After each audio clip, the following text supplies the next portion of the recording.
Question है if sin x equal to cos x और sin x equal to minus cos x then find the value of x by using graph. कई बार questions में हमें जो है इस चीज़ की जरूरत पड़ती है कि sin x अगर cos x के इक्वल जो है x की किस वैल्यू पे होगा या sin x जो है माइनस cos x के इक्वल किस वैल्यू पे होगा, तो वो हम यहाँ पे ग्राफ के थ्रू समझेंगे कैसे निकालते हैं। तो देखिए पहले हम sin और cos का ग्राफ प्लॉट कर लेते हैं। तो अगर हम फंक्शन लेके चल रहे हैं F x equal to sine x या कॉस एक्स, तो उसमें साइन एक्स जो है वो तो फंक्शन हो गया, मतलब उसकी तो जो वैल्यू है वो वाई एक्सेस पे आएगी और जो एंगल हैं वो एक्स एक्सेस पे प्लॉट होंगे। तो साइन एक्स की जो मैक्सिमम वैल्यू होती है या कॉस एक्स की वो होती है 1।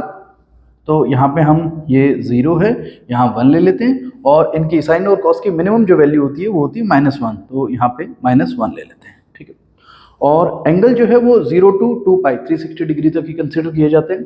तो 0 ये मान लेते हैं, ये हो गया π/2, देन पाई, ये 3π/2 and this is 2 pi. Now first part ले लेते हैं साइन एक्स, सॉरी पहले साइन एक्स का ग्राफ बनाते हैं।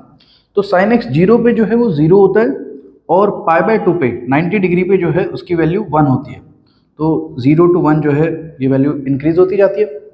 π/2 to पाई जो है साइन एक्स की वैल्यू डिक्रीज होती जाती है।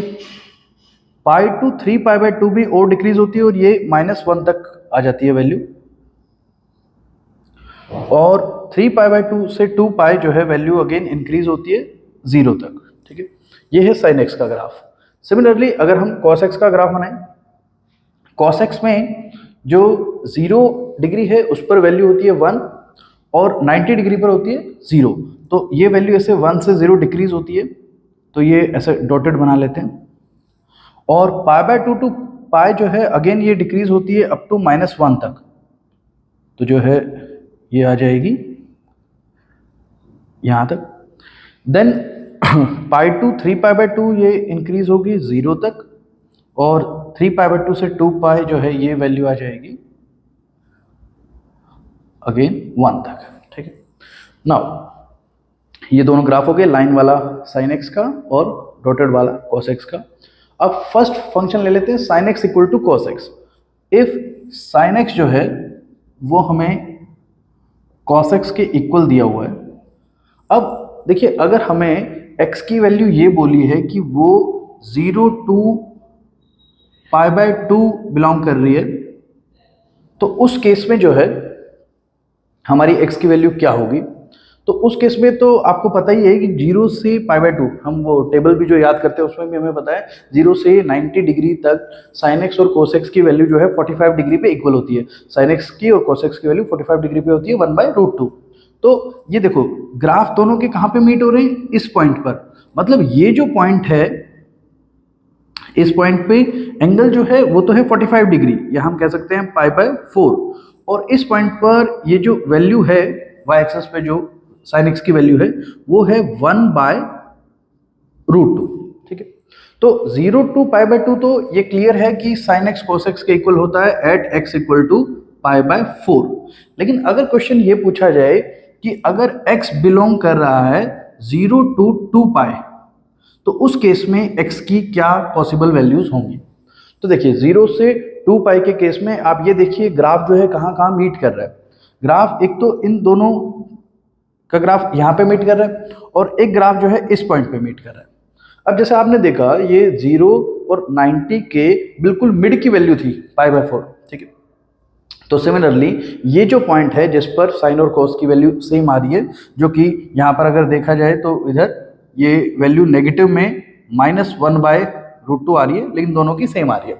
तो इस पॉइंट पर जो यहाँ पर हम देखेंगे एंगल कितना होगा, तो एंगल होगा पाई और 3π/2 के बिल्कुल मिड वैल्यू। तो हम कैसे निकाल सकते हैं, हम पाई और 3π/2 को ऐड करके और फिर उसका हाफ करा देते हैं तो मिड वैल्यू आ जाएगी। तो ये हो गया 2 पाई प्लस 3 पाई 5 π/2 और ये भी 2 आ जाएगा, तो ये हो जाएगा 5 π/4। तो ये पॉइंट आ गया 5 π/4। तो x की वैल्यू 0 to 2 पाई 2 पॉइंट्स पे सेम होती है, that is one is π/4 and another is 5π/4। ये हो गई हमारी sin x equal to cos x पे। अब दूसरा जो हमें पार्ट दिया था sin x equal to minus cos x पे, तो देखिए sin x अगर माइनस cos x के इक्वल है, अब देखो sin x minus cos x के इक्वल फर्स्ट क्वाड्रेंट में कहीं भी नहीं होता है। फर्स्ट क्वाड्रेंट में क्योंकि sin की और cos की दोनों वैल्यू पॉजिटिव होती है, 0 to π/2, तो ये वाला केस इसमें नहीं पूछा जाएगा। इसमें सीधा जो है x बिलोंग्स टू 0 to 2π ही आएगा। तब देखिए sin x और cos x की वैल्यू इक्वल होनी चाहिए, बट अपोजिट साइन की होनी चाहिए। अगर sin x की वैल्यू 1/√2 है तो cos x की -1/√2, और cos x की 1/√2 है तो sin x की -1/√2। अब देखिए यहाँ पे कहाँ कहाँ ऐसा हो रहा है। एक तो देखिए π/2 और पाई के जो बिल्कुल मिड पे जो वैल्यू आएगी, यहाँ पे 1/√2 ही आएगी। तो अब देखो साइन पे तो क्या है, इस पॉइंट पे अगर हम देख रहे हैं तो ये वैल्यू यहाँ से चेक करें 1/√2 है। ये पॉइंट इन दोनों का मिड पॉइंट है। और कॉस की देखें तो कॉस इधर जो है, कॉस वाला ये जो ग्राफ जा रहा था ये मीट कर रहा है यहाँ पे -1/√2 पे। तो अब यहाँ पे कॉस का ग्राफ इन दोनों के बिल्कुल मिड एंगल पे नेगेटिव 1/√2 शो कर रहा है, साइन का +1/√2। तो यहाँ हम बोल सकते हैं ये एक ऐसा एंगल है जिस पर साइन की वैल्यू कॉस की वैल्यू का नेगेटिव है, या कॉस की वैल्यू साइन की वैल्यू का नेगेटिव है। ठीक है, तो ये पॉइंट जो है π/2 और पाई के बीच में है, तो इनका मिड पॉइंट निकाल लेते हैं। एक हमें x की वैल्यू पता चल जाएगी। तो π/2 और पाई का मिड पॉइंट देखिए, π/2 और पाई इनको ऐड करेंगे, डिवाइड बाय 2 करेंगे, तो 2π + पाई 3π, बाय में ये 2, इंटू में ये 2, 3π/4।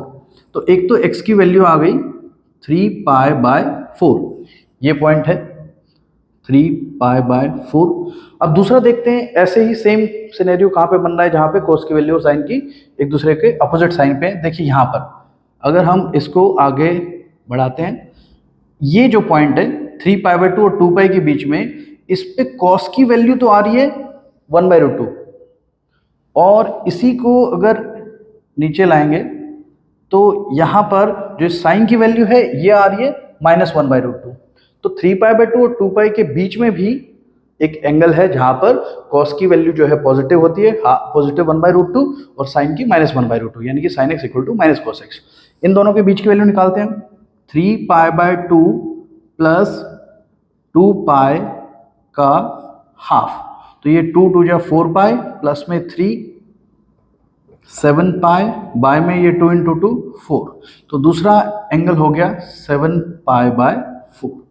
तो sin x - cos x के इन दोनों एंगल पे होता है, और sin x cos x के इक्वल इन दोनों।